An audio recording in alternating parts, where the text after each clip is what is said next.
বিশেষ কাৰণত আজি ষ্টেটমেণ্ট দিব লগা হৈছে। আমি দেখিছো যে যোৱাকালি আমি এখন মেমৰেণ্ডাম দিবলৈ এজন চিভিল বিলিচিৰ পৰা চিডিচি, বৰ্তমান চিডিচি বুলি কয়, চিডিচি কাৰ্যালয়ত গৈছিলো। আমি দেখিলো যে একাংশ ভাটাৰ বিলিচিৰ পৰা মহকুমাৰ যিমানখিনি ইটা ভাটা আছে, ইটা ভাটা মালিক বিলাকক এছডিও চিভিলে মাতি এছডিও চিভিল কাৰ্যালয়ত বিলিচিৰা সমজিলা কাৰ্যালয়ৰ যি কনফাৰেন্স হল আছে, এই কনফাৰেন্স হলত তেওঁলোকে এটা মিটিং বহিছে। এই মিটিঙত তেওঁলোকে আলোচনা কৰিছে আৰু তাৰে ভাটাৰ এজন মালিকে ফেচবুকত লিখিছে, meeting in connection with various matter related to the construction of PMAY house. মানে কালিৰ বৈঠক অনুষ্ঠিত কৰাৰ পিছত আমি খবৰ পালো যে ভাটাবিলাকত থকা ইটাৰ মূল্য বৃদ্ধি কৰিছে। কেৱল PMAY গৃহ, এতিয়া প্ৰত্যেকটো গাঁও পঞ্চায়তৰ PMAY গৃহৰ কাম আৰম্ভ হব, চৰকাৰে বহু PMAY টকা মোকলাই দিব আৰু এই মুহূৰ্তত PMAY গৃহৰ কাম প্ৰচুৰ পৰিমাণে হব বুলি বিলিচিৰ পৰা চিডিচি বিলিচি সমজিলাৰ আয়ুক্তগৰাকীয়ে এই ভাটাৰ মালিকসকলক মাতি তেওঁলোকৰ কাৰ্যালয়ত কনফাৰেন্স হলত মিটিং কৰি তেওঁলোকে সিদ্ধান্ত লৈছে যে ইটাৰ মূল্য বৃদ্ধি কৰিব লাগে। আগত যেনেকৈ আপোনালোকে দেখিছে যে আগত নাম্বাৰ ইটা 7,000 টকা আছিল, 8,000 টকা হৈছে। মিঠা ইটাৰ দাম আছিল 6,000 টকা, এতিয়া 7,000 টকা হৈছে। 2 নম্বৰ ইটা আছিলে 5,000, আজি 6,000 টকা হল। গতিকে চিডিচি বাইদেউ গৰাকীয়ে কালি ভাটাৰ মালিকসকলক মাতি লৈ হঠাৎ আজি ফিল্ডত ইটাৰ 1000 প্ৰতি 1,000 টকা ইটাৰ মূল্য বৃদ্ধি কৰাটোৱেই সাধাৰণ দুখীয়া BPL পৰিয়ালক, দৰিদ্ৰ পৰিয়ালক মাধ্যমৰ হৈ আছে।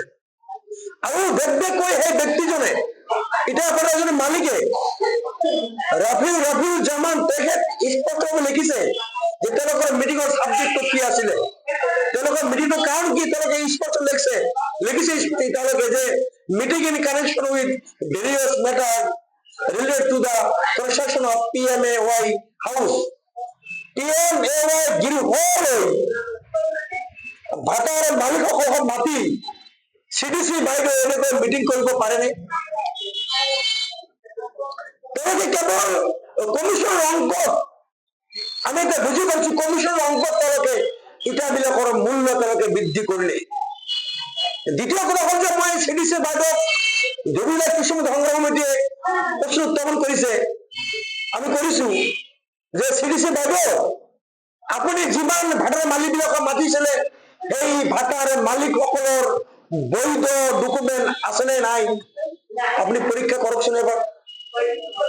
আমি ইমান দিনে যে কৈ আহিছিলো যে বিলিচিৰ পৰা মহকুমাত প্ৰায় 25 পৰা 55খন ইটা ভাটা আছে, সেই ইটা ভাটা বিলাকেৰে 99% তেওঁলোকৰ ডকুমেণ্ট নাই, বৈধ নথি নাই। ইমান দিন তেওঁলোকে কি একশ্যন লোৱা নাই? কালিৰ মিটিঙেই এই কথা প্ৰতিফলিত হৈছে যে ভাটাৰ মালিকৰ লগত আমাৰ এই চিভিল অৰ্থাৎ চিডিচি বাইদেউৰ সম্পৰ্ক আছে। যে তেওঁলোকে কিয় অবৈধ ভাটাৰ বিৰুদ্ধে একশ্যন নলয়? তেওঁলোকে যদি PMAY গৃহৰ নামত ভাটাৰ মালিকৰ মাতি তেওঁলোকে তাত মিটিং পাতি ইটাৰ মূল্য তেওঁলোকে বৃদ্ধি কৰিব পাৰে, তেওঁলোকে কিয় ভাটাৰ মালিকসকলক মাতি কিয় তেওঁলোকক কব নোৱাৰিলে যে আপোনালোকৰ ভাটাৰ বৈধ ডকুমেণ্ট আছে নে নাই? আমি দাবী জনাইছো যেনেকৈ চিডিচি বাইদেৱে ভাটাৰ মালিকসকলক মাতিছিলে, আপোনালোকে দেখিছে মাতিছিলে, এই ব্যক্তিবিলাকৰ এই যে মহাপুৰুষ বিলাকে যে বহিছে, এই ব্যক্তি ভাটাৰ মালিক বিলাকৰ তেওঁলোকৰ ভাটাৰ বৈধ ডকুমেণ্ট আছে নে নাই এই বিষয়টো ইনকুৱাৰী কৰিব লাগে।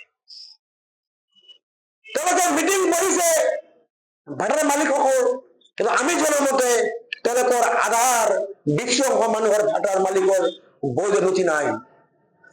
এই ক্ষেত্ৰত আমাৰ সন্দেহ হৈছে যে হঠাৎ চৰকাৰে সিদ্ধান্ত লৈছে যে আৱাজ প্লাছ PMAY গৃহৰ ঘৰ এতিয়া আৰম্ভ হব, গাঁও অঞ্চলত আমি খবৰ পাই আছো আৰু এনে সময়তে বিলিচিপৰা মহকুমাৰ জিলা আয়ুক্ত গৰাকীয়ে ভাটাৰ মালিকসকলে মাতি লৈ এৰাতিৰ ভিতৰত হঠাৎ ইটাৰ মূল্য বৃদ্ধি কৰাটোৱে কি বুজাইছে ৰাইজে এই কথাখিনি গম পাব লাগে নে কোনো মন্ত্রী বা বিভাগীয় মন্ত্রীর নির্দেশ মর্মে বা বিস্ফোরণ নির্দেশ মর্মে সিডিসি বাইরে এইখন মিটিং বহিছে নেকি আর এনেকেই ইটার মূল্য তেওঁলোকে বৃদ্ধি করেছে নেকি তেওঁলোকে কেৱল সাধাৰণ গ্ৰাহকক তেওঁলোকে সাধাৰণ দুখীয়া মানুহক তেওঁলোকে মাধ্যমৰ সদাইছে বাৰম্বাৰ তেওঁলোকৰ ওপৰত এই মাধ্যমৰ জোপাই দিয়া হৈছে জাপি দিয়া হৈছে আমি দুখীয়া মানুহৰ পক্ষত আছো আমি এটা ঘৰ সংগঠন কৰো আমাৰ দায়িত্ব আছে আমি দৰিদ্ৰ মানুহৰ পক্ষত আমি থাকিব লাগে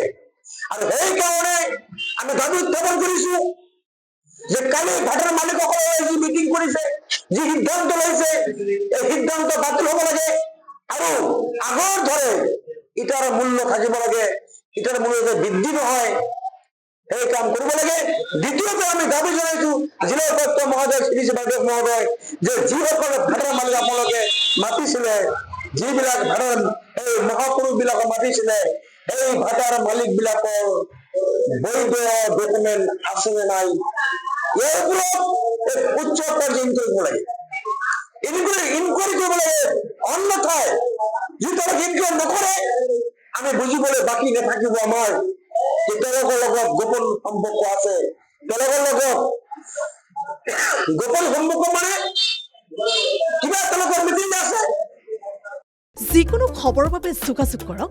7099017330 লগতে 7099017110 নম্বৰত।